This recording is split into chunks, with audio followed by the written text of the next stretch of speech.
So here we're looking at what's called or what's referred to as a size adjustable expander. These are pretty neat. They can basically be deployed into any existing ad position,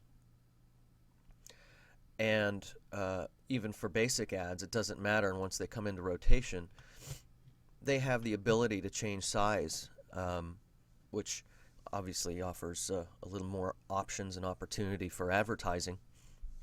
And when you close, they can go right back in. So this right here is fit into a 300 by 250, a medium rectangle position.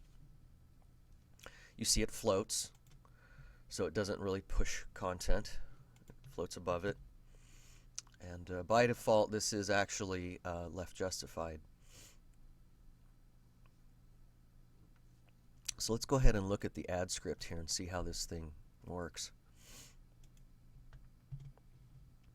Here's the page source. I'm going to scroll down a little bit until I find it. Here we go. I see it. So here's the ad script that you would actually get out of Impact Engine.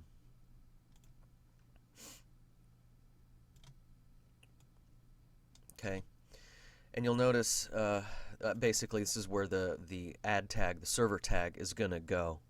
And you'll see it's nested. It's in the appropriate HTML location on the page. It's basically where all of your MRs will go for that medium rectangle position. What's important about this tag, though, is that the parent div has position set to relative, and it also has its width and its height set to the size of that ad position, which is the medium rectangle size. Once that's all in place, which again you should be able to get out of the Impact Engine system, and it obviously deploys right into your server tag from here, it should work just fine.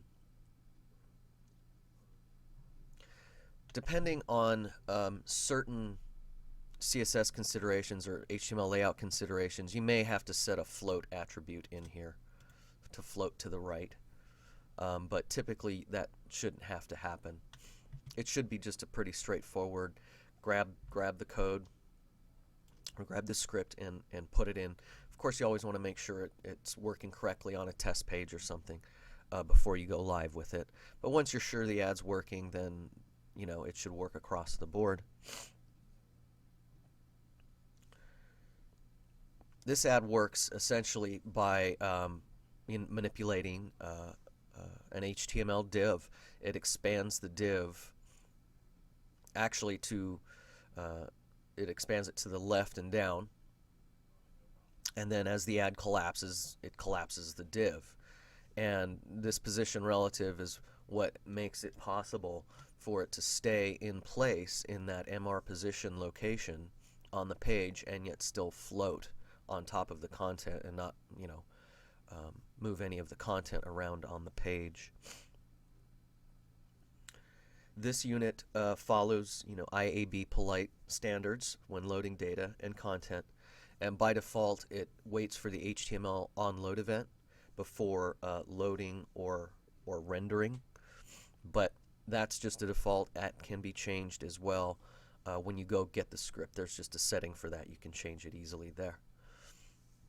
So that's essentially it. It's important just to make sure, like I said, get it on a test page and make sure that it's working correctly as it comes into rotation. But other than that, once you're satisfied on a test page, it should be pretty straightforward. As you see here, the HTML is just not that complicated, and the rest of the magic happens on the back end at Impact Engine, so you shouldn't have to worry about too much. Have fun with this one.